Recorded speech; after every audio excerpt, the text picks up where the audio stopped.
World's biggest astrology community in Tamil. Online Astro TV, வாழ்வின் வெளிச்சம். Online astro டிவியை கண்டு மகிழுங்கள். அடுத்த பேச்சாளராக கொல்லம் கேரள மாநிலத்திலிருந்து வருகை தந்துள்ள எனது அன்புக்குரிய மாணவர் உயர் சந்திரபோஸ் ஐயா அவர்கள் குலதெய்வம் அல்லது காவல் தெய்வம் தெரியாதவர்கள் என்ன செய்யலாம் அப்படின்ற ஒரு அற்புதமான ஒரு தலைப்பில் தனது அருமையான ஒரு சொற்பொழிவை வழங்க வருகை தந்துள்ளார். ஐயா அவர்களை மேடைக்கு வருமாறு அன்புடன் அழைக்கின்றோம். ஓம் தத்புருஷாய வித்மகே வக்ரதுண்டாய தீமகே தன்னோ தந்த கணேஷ பிரசோதயாத். ஏகதந்தம் மகாகாயம் தப்தகாஞ்சனம் சந்நிபம் லம்போதரம் ஷாலாட்சம் வந்தே கணநாயகம் கஜானனம் பூதகணாதிசேவிதம் கவித்வஜம்போபலசாரபக்ஷிதம் உமாசுதம் சோகவிநாசகாரணம் நமாமி விக்னேஸ்வரா பாதபஞ்சன் குருவே சரணம்.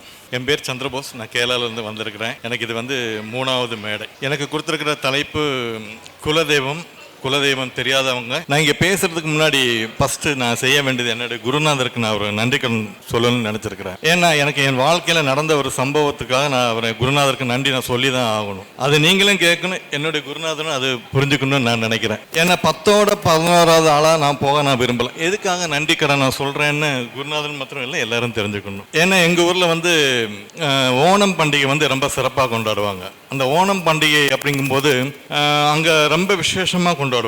அப்போ மேடை போட்டு அங்கே ஒரு போட்டியை வச்சு பேச்சு போட்டிகள்லாம் வச்சு பிறகு எல்லா பரிசெல்லாம் கொடுத்துட்டு இருப்பாங்க. அப்போ அந்த ஒரு காலகட்டத்தில் எனக்கும் ஒரு வாய்ப்பு கிடச்சிது. எப்படி வாய்ப்பு கிடச்சிதுன்னா, இந்த அடி வாங்கி கொடுத்து சந்தோஷப்படுற ஒரு குரூப் இருக்கு, அடித்து சந்தோஷப்படுற ஒரு குரூப்பும் கொஞ்சம் பேர் இருக்கிறாங்க.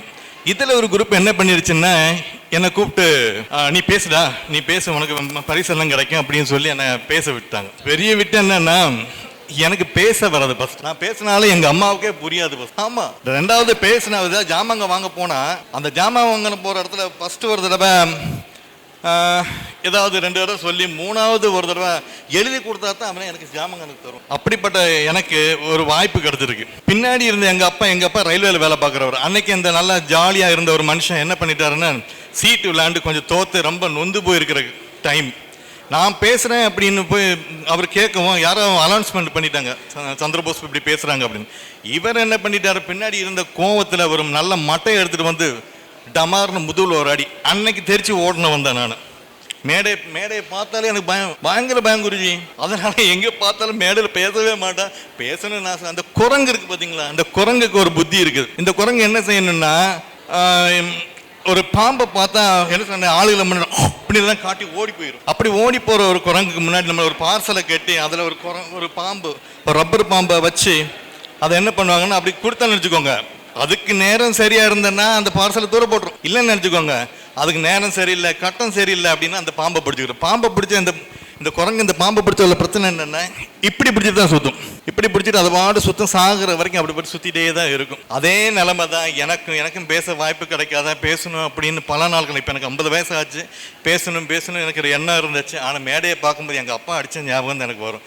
அதனால் எனக்கு பேசுறதுக்கு எனக்கு அந்த எண்ணமே எனக்கு கிடையாது. இப்போ போல எனக்கு பதட்டம் தான். பாருங்க, மேலே ஒரு மாதிரி பதட்டமாக தான் இருக்கிறேன். என்ன பேசணும்னு போலும், பேச வந்த விஷயங்கள் போலும் சில நேரம் பதட்டமாக தான் இருக்குது. அப்படி இருக்கிற நான் என்னோட குருநாதர் எனக்கு பேசுங்க தம்பி அப்படின்னு சொல்லி என்னை கூப்பிட்டு அப்படி சொல்லும்போது எனக்கு அது ஒரு சந்தோஷம் தானே, புரியுதுங்களா? அப்போ எனக்கு அப்படி ஒரு வாய்ப்பு எனக்கு கிடைச்சது. இந்த இடத்துல வச்சு இவருக்கு ஒரு நன்றி நான் சொல்கிறேன். ஏன்னா எனக்கு கிடைக்காத வாய்ப்பு எனக்கு இப்போ ரொம்ப பாக்கியமாக இருக்கிறேன். ஏன்னா நம்மளோட ஹிந்துக்கள் நல்ல விஷயங்கள் நம்ம 4 பேருக்கிட்ட சொல்லணும், அது போய் சேரணும் அப்படின்னு எண்ணம் மனசுலேயே இருந்தது. எனக்கு இப்போ எங்கே போய் பேசுறது, எப்படி பேசுறது அப்படின்னு எனக்கு தெரியவே தெரியாது ஃபஸ்ட்டு. அப்படி இருக்கிற காலத்தில் தான் என்னுடைய குருநாதர் பேசுங்க அப்படின்னு சொல்கிறாரு. நான் பேசுகிறேன். எனக்கு இந்த வாய்ப்பு கொடுத்த குருநாதருக்கு ரொம்ப ரொம்ப நன்றி நான் சொல்லிக்கிறேன். அதாவது பேசணும்னு தோணுச்சு. இப்போ இந்த இருக்கிற சூழ்நிலை எனக்கு பேச வராது. இன்னும் ஏதாவது நேரங்காலம் ரொம்ப நல்லா பேசுகிறேன். இப்போ நான் பேசுகிறது என்னுடைய தலைப்பு குலதெய்வம் தெரியாதவங்களுக்கு காவல் தெய்வத்தை பற்றி பேசுகிறேன். நம்ம அன்றாடம் டெய்லி காலையில் 6 மணிலேருந்து சாயங்காலம் ஒரு 6 மணி வரை நம்ம வெளியெல்லாம் போவோம். வெளியே போகும்போது நம்ம எல்லாரையும் பார்க்குறோம். பிள்ளைகள் நம்ம ஸ்கூலுக்கு பிள்ளைய அனுப்பி வைக்கிறோம், நம்ம குழந்தை குட்டிகளை ஸ்கூலுக்கு அனுப்புகிறோம், நம்ம வேலைக்கு போகிறோம், ஆஃபீஸுக்கு போகிறோம். ஆஃபீஸுக்கு போகும்போது நம்ம அன்றாட பார்க்கக்கூடிய காவலர்கள் தான். நம்ம குலதெய்வம்னா முதல் யாருன்னு நம்ம தெரிஞ்சிடும். குலதெய்வம்னா நம்மளை காப்பாற்றக்கூடிய ஒரு கடவுள், நம்ம குலத்தை காப்பாற்றக்கூடிய ஒரு கடவுள். காவல் தெய்வம் அப்படிங்கிறது காவல் தெய்வத்தின் இன்னொரு வேலை தான், நம்மளை நின்று காப்பாற்றக்கூடிய ஒரு கடவுள். அப்படிப்பட்ட காவல் தெய்வம் எல்லா நேரங்கள்லையும் நமக்கு கூட நிற்கணும்னு அவசியமே கிடையாது. சிலவங்களுக்கு என்ன பக்கத்தில் குலதெய்வம் இருந்தால் போய் கும்பிட்டு போயிடுவாங்க, காவல் தெய்வத்தை கும்பிட்டு போயிடுவாங்க. ஆனால் தூரமாக இருக்கிறவங்க என்ன பண்ணுவாங்க, போய் கும்பிட முடியாது. சிலவங்க மாதம் போவாங்க, சிலவங்க போக முடியாது. அப்படி இருக்கிற ஒரு சூழ்நிலையில் நம்ம என்ன செய்யணும்னா, நம்ம தான் சொன்னால் அந்த ஃபஸ்ட்டே சொன்னேன், நம்ம காலையில் வேலைக்கு போகிறோம், ட்ராவல் பண்ணுற ரொம்ப பிரச்சனையாக இருப்போம். அந்த நேரங்களில் எங்கேயாவது டிராஃபிக்கில் மாட்டிகிட்டு இருப்போம். டிராஃபிக்கில் நம்ம மாட்டிகிட்டு இருக்கிற நேரத்தில் நமக்காக நம்மளை பாதுகாக்கக்கூடிய வேலையில் இருக்கக்கூடிய அந்த டிராஃபிக் போலீஸ் இவங்க தான் நமக்கு அந்த நேரத்தில் காவல் தெய்வமாக நம்மளை இருக்கிறாங்க. நம்ம குழந்தையெல்லாம் நீங்கள் நல்லா பாருங்கள், என் கேரளாவிலலாம் ஸ்கூலுக்கு முன்னாடி காவலர்கள் நிற்பாங்க. அவங்க அப்படியே கூட்டு போய் ரோடு கடத்தி விடுவாங்க. அதே மாதிரி நம்மளெல்லாம் அங்கிட்டு இங்கிட்டு அனுப்பி விட்டுட்டு இருப்பாங்க. நமக்கு எந்த ஒரு சிக்கலும் இல்லாமல் என்ன பண்ணுவாங்கன்னா நமக்கு கடத்தி விடுவாங்க. நமக்கு காவல் சாயங்காலம் வரை இருப்பாங்க. அந்த காவலர்கள் தண்ணி குடிக்க கூட நேரம் இருக்காமல் அவங்க நிற்பாங்க. சில நேரம் நீங்கள் நல்லா கவனிச்சு பாருங்கள், மலையிலே நின்றுட்டு இருப்பாங்க. அப்படிப்பட்ட அந்த காவலர்களை நம்ம ஃபஸ்ட்டு மதிக்க கற்றுக்கணும்.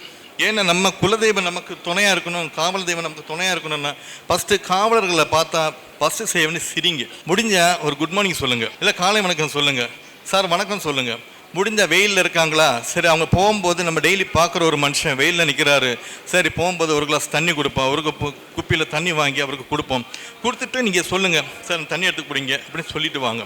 ஏன்னா இந்த பிரபஞ்சம் நமக்கு என்னது நல்லது பண்ணுறோம் நமக்கு திருப்பி அது பண்ணும். அப்போ அந்த ஒரு சூழ்நிலை நம்ம எந்த ஒரு ஆளானாலும் நமக்காக காவல் காக்கக்கூடிய இந்த காவலர்களை ஃபஸ்ட்டு நம்ம நிற்கிற இடத்துல அவருக்கு ஒரு மரியாதை செய்யுங்க, வணக்கம் சொல்லுங்கள், குட் மார்னிங் சொல்லுங்கள், அவங்களுக்கான தண்ணி எடுத்து முன்னாடி வச்சு கொடுங்க. பிறகு நம்ம பார்க்கும்போது 2 நாள் பார்க்குறோமா, 3ஆவது நாள் பார்க்கும்போது சார் 2 நாள் காணாமல் நீங்கள் இல்லைங்களா அப்படின்லாம் பேசுங்க. அப்படி பேசும்போது தான் நீங்கள் அவங்களுக்கு அந்த டென்ஷன் எல்லாம் குறையும். அப்படிங்கும்போது அவங்க சந்தோஷமாக இருந்தால் தான் நமக்கு சில விஷயங்களுக்கு கிடைக்கும். இந்த பிரபஞ்சம் நம்ம என்ன விதைக்கிறோமோ அது நமக்கு கண்டிப்பாக கிடைக்கும். அதனால் காவலர்களை மதிங்க. உங்களுக்கு குலதெய்வ அனுகிரகம் வேணுமா, நான் தான் ஃபஸ்ட்டே சொல்கிறேன், குலதெய்வத்தோட அனுகிரகம் உங்களுக்கு வேணும்னா நமக்கு முன்னாடி இருக்கக்கூடிய காவலர்களை நீங்கள் மதிங்க. எனக்கு இங்கே பேச கொடுத்த குருஜிக்கும் இந்த முன்னாடி இருக்கிற எல்லாருக்கும் நன்றி கூடி நான் விடைபெறுகிறேன். நன்றி, வணக்கம். குருவே சரணம், குருபாதம் சரணம், குருவே துணை. ஐயா அவர்களுக்கு இப்பொழுது சிறப்பு கௌரவம் செலுத்துகிறோம். அனைவரும் உற்சாகப்படுத்துமாறு கேட்டுக்கொள்கிறேன்.